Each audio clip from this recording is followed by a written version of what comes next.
I could still hear her voice through the door. Sharp. Cold. Once the old woman signs the papers, we'll put her in a home. She served her purpose. That's when the mug slipped from my hand and shattered on the tile, just as quietly as my heart did.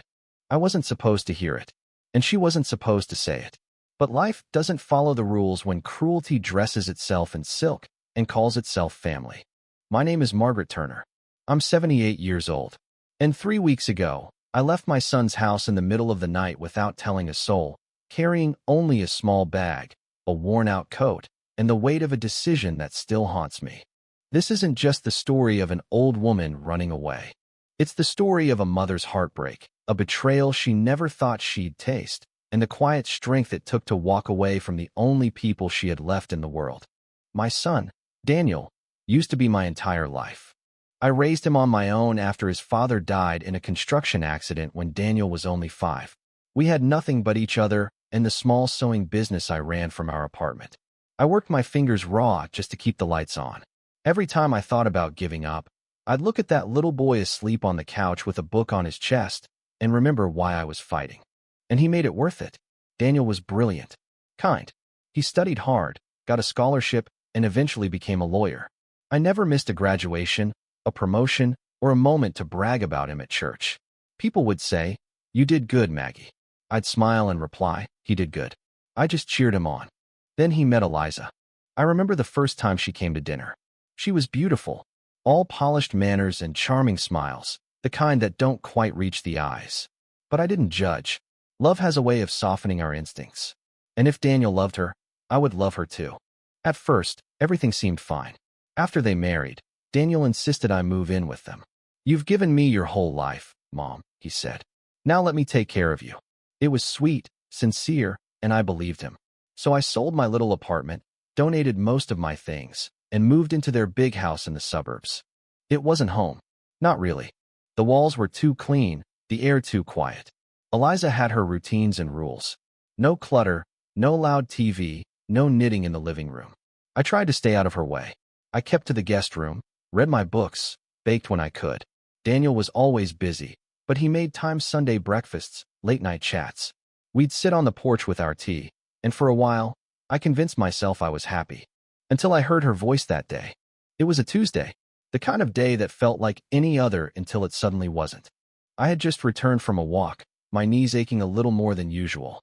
The front door was slightly ajar, and I could hear them talking in the kitchen. "Eliza, she's your mother-in-law. Be patient." "No, Daniel. She's a burden. She doesn't cook, she barely cleans, and she's using up space. She gave us money for this house, fine, but that doesn't mean we owe her a retirement plan." There was a pause. I held my breath behind the doorframe. "I'm just saying," she continued, "once she signs over the last bit of her savings, we look into facilities. She'll understand. Or she won't. Either way, it'll be done." Silence. And then Daniel's voice, soft, uncertain. "She's my mother, Eliza." To which she replied, almost sweetly, "Exactly.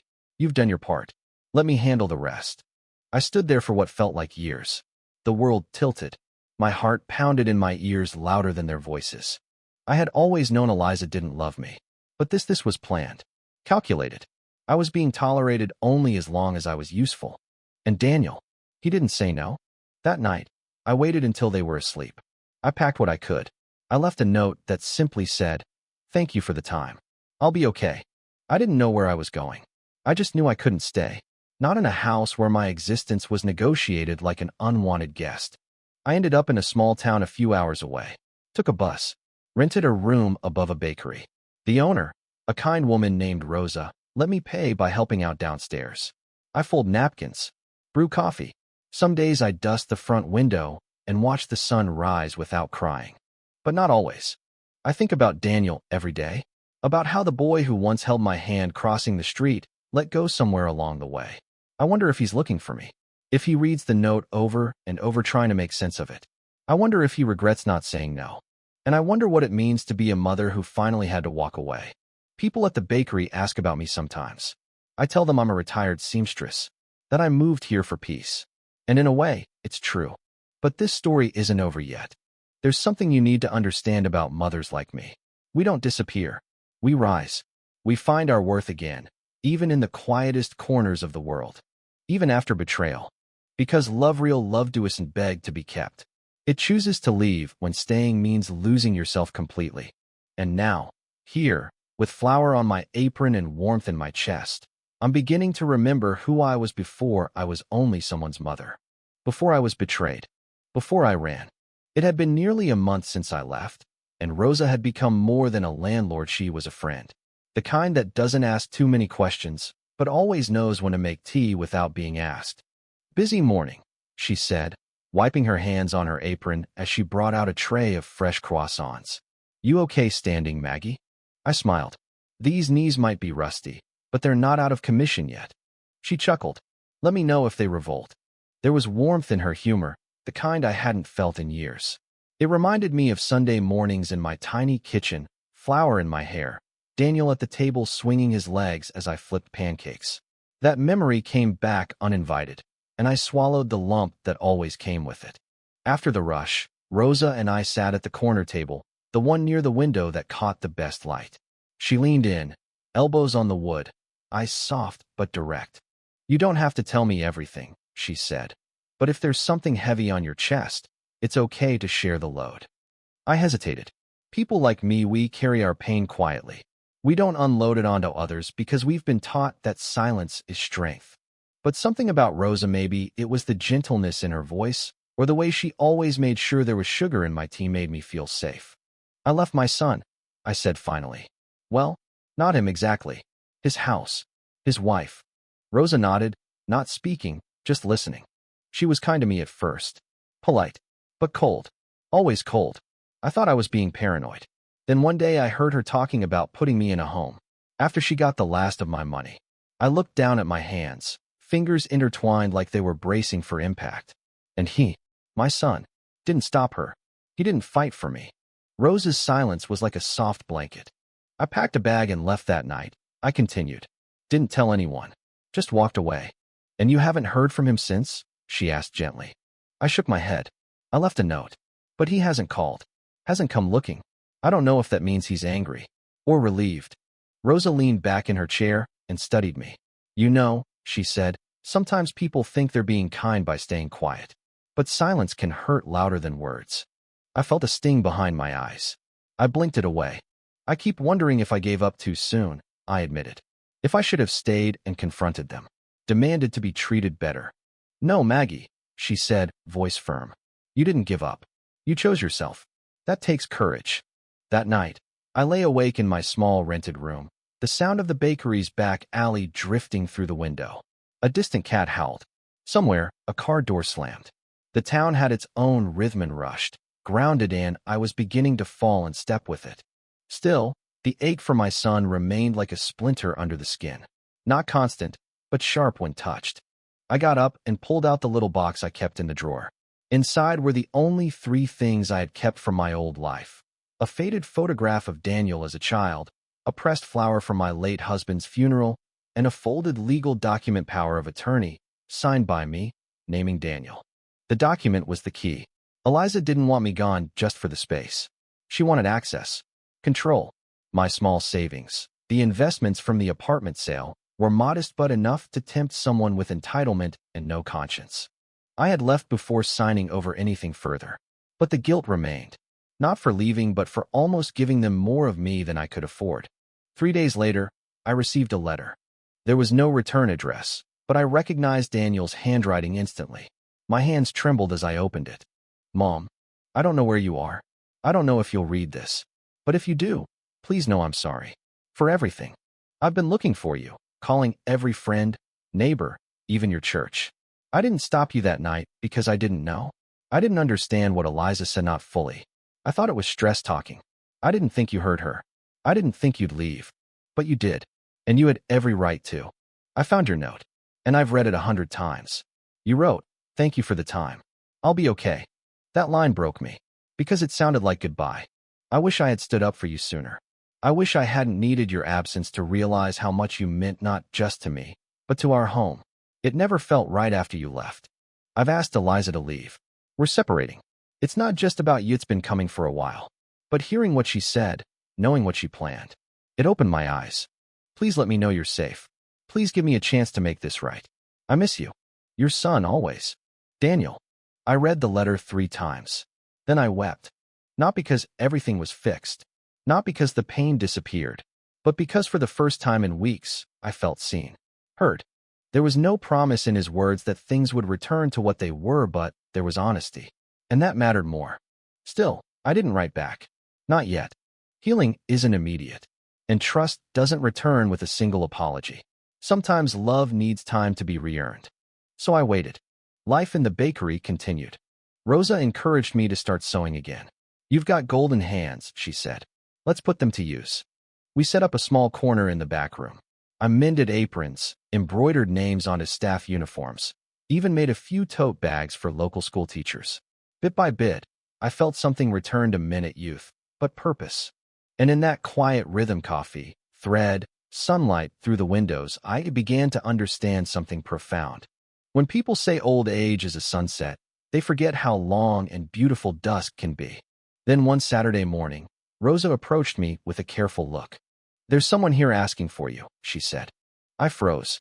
Who? She hesitated. A man, early 40s. Looks tired. Said his name is Daniel. My breath caught. He was standing outside, hands shoved into his coat pockets, eyes scanning the storefront. When he saw me, his face crumpled like paper in the rain. I stepped outside. We said nothing at first. Finally, he spoke. Hi, Mom. I looked at him, the lines I didn't notice before, the tension in his shoulders, the quiet regret. You found me, I whispered. I never stopped looking, he said. We sat on the bench by the flower stand, the scent of rosemary and baked sugar thick in the air. I read your letter, I told him. I meant every word. I believe you. He looked down. I don't expect forgiveness right away, but I want to earn it. You can start, I said, by telling me the truth. About everything. So he did. About the fights with Eliza. About how the cracks had been forming long before I arrived. About how my presence had magnified what was already broken. About his guilt, slow and suffocating, and how it had finally driven him to leave her. I kept thinking I had time, he said. Time to fix it. To stand up. But you were gone before I acted. And I deserved that. I nodded. We both made mistakes. He looked at me, eyes glassy. I want to bring you home. Wherever you want that to be. I already have a home, I said gently, glancing back at the bakery. But you're welcome to visit any time. He smiled, sadness mixed with relief. I'd like that. For the first time in a long time, I felt peace. Not because everything was perfect, but because I had reclaimed something I thought I lost. My voice. My dignity. My power to choose. Daniel and I are rebuilding. Slowly. Carefully. He visits every Sunday now. We talk, walk through town, drink sweet coffee on the bakery porch. He even asked if I wanted to open a little sewing shop together. We're not mother and son trapped by guilt anymore. We're two people, both scarred, both healing, finding each other again. And for methods enough.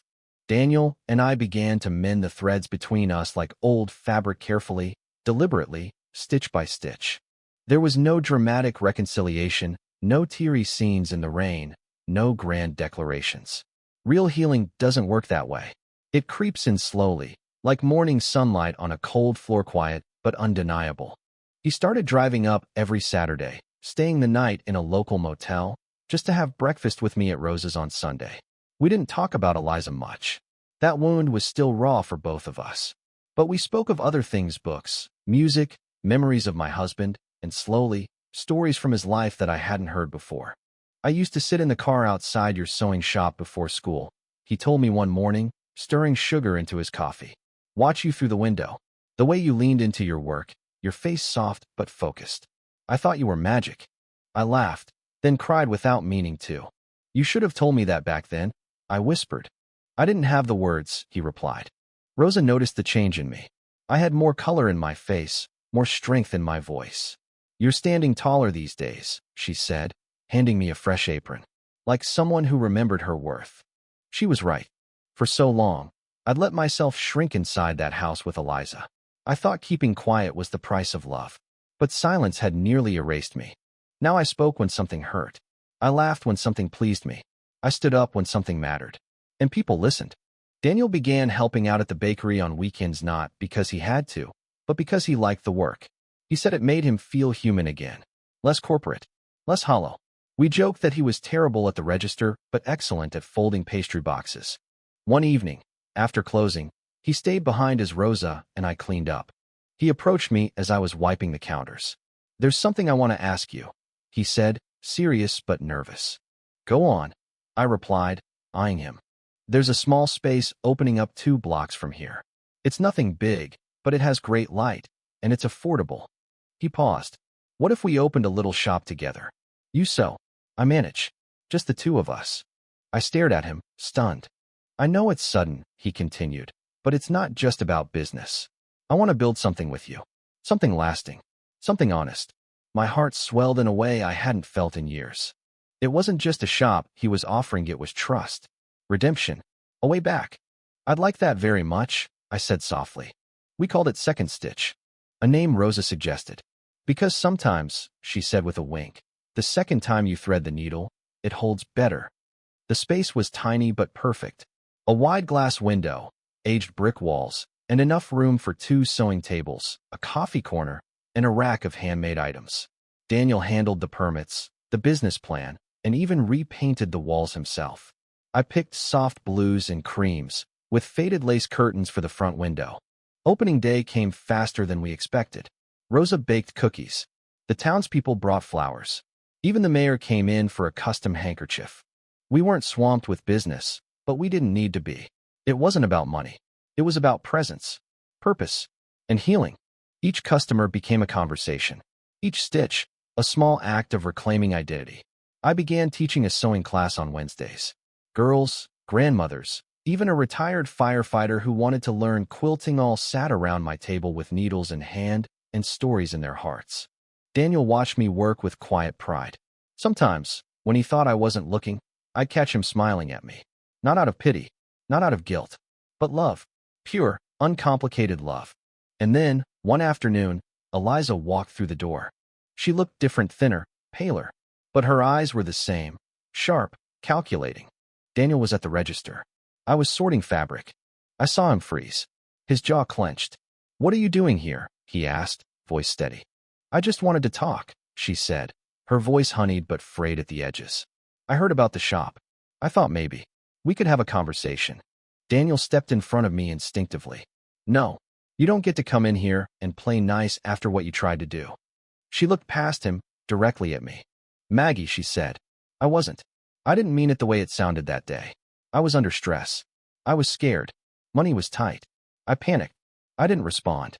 I studied her the way one studies a knife on a table, aware of its potential, unwilling to touch it. "I'm sorry," she added. Daniel crossed his arms. "You're not here for forgiveness. You're here because you lost control." Eliza's eyes flashed, just for a second. "You think this town can fill the hole your mother left? You think sewing classes and cookies will fix everything?" "No," I said quietly, stepping forward. "But honesty does. And you don't know the first thing about it." She turned on her heel and left. No tears. No screams. Just silence. Daniel sat down on the nearest stool, his hands shaking slightly. I placed mine over his. "That was hard," I said. He nodded. "But necessary." And that was the last time we saw Eliza. The months passed gently. We became a part of the town's rhythm, Second Stitch thriving in its own quiet way. Daniel began dating again. Nothing serious. Just small steps. He laughed more. Slept better. And I could see the man he was always meant to be finally emerging from beneath the weight of regret. As for me, I had made peace with the ghosts. I no longer woke up thinking of betrayal. I thought, instead of the bakery's cinnamon scent, the chatter of students in my class, the hum of the sewing machine. I thought of Daniel's voice in the next room, making coffee, humming an old Sinatra tune I used to play on rainy days. And I felt full, not with the past, not with revenge, but with life, quiet, ordinary, precious life. One winter evening, as snow began to fall and the street outside glowed golden under the lamplights, Daniel brought out an old photo album. "Found this in storage," he said. "Thought you might want to go through it." We sat on the couch under a warm quilt, flipping pages. There we were, him in his school uniform, me with a pin in my mouth and fabric in my lap. Birthdays. Road trips. My husband's smile captured in black and white. Midway through, Daniel pointed to a photo of me at my sewing table, sunlight catching the edge of my face. I used to think you were invincible, he whispered. I touched the page, smiling. I wasn't, I replied. But I was strong. You still are. He turned the page, then stopped. Wait, he said, pulling out a loose photo tucked in the back. What's this? It was a snapshot of me holding baby Daniel on the porch of our old apartment, both of us wrapped in a single blanket. I hadn't seen that picture in decades. Dad took that, I said. It was the day we brought you home from the hospital. The wind was sharp. He only had one coat, so we all shared it. Daniel stared at the image. That's the kind of love I want to give someday, he said softly. And I knew, right then, that we had made it. Not back to who we were, but forward into who we had become.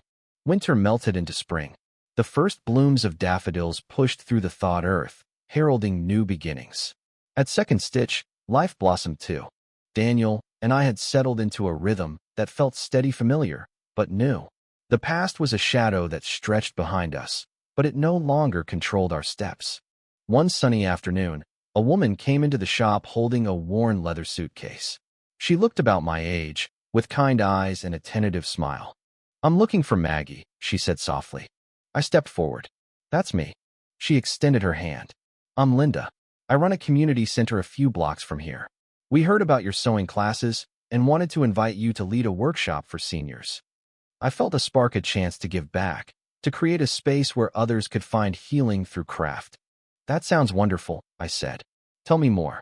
As the weeks passed, I found myself surrounded by stories.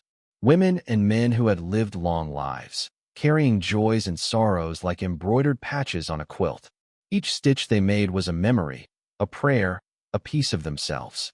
One day, a frail man named Harold shared his story. My wife passed last year, he said quietly, threading a needle with trembling hands. I felt lost, like I'd forgotten how to belong. I smiled gently. You belong here, Harold, with all of us. Tears glistened in his eyes. Thank you. This is a lifeline. Moments like that reminded me of why I had left my son's Hasido find peace. Yes, but also to build a life that mattered. Daniel was growing too. He had started volunteering at the community center, helping with tech workshops and fundraising. His presence there wasn't just about redemption, it was about purpose. One evening, as we closed the shop, he took my hand.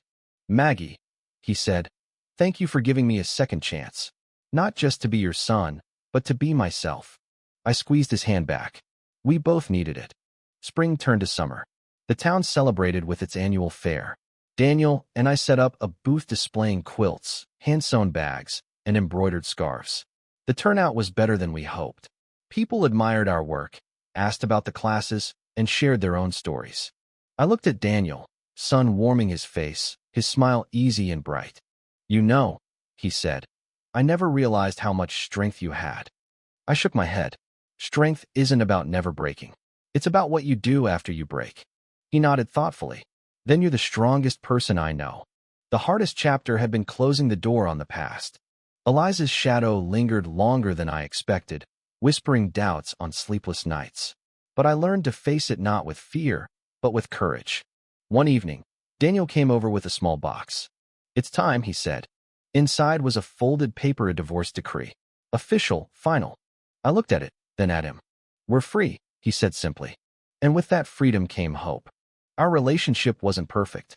There were days when old wounds ached, when forgiveness felt fragile. But there was honesty now, a foundation stronger than any facade. One afternoon, as we sat sipping iced tea, Daniel turned to me. Mom, would you consider moving back? To live with me? I want to make sure you're safe. Happy. I smiled softly. I have a home here, but I'll visit often. He nodded, understanding. Maybe someday, he said. The story wasn't about a son's wife's cruelty anymore. It was about survival, love, and the beautiful, messy process of rebuilding. The end.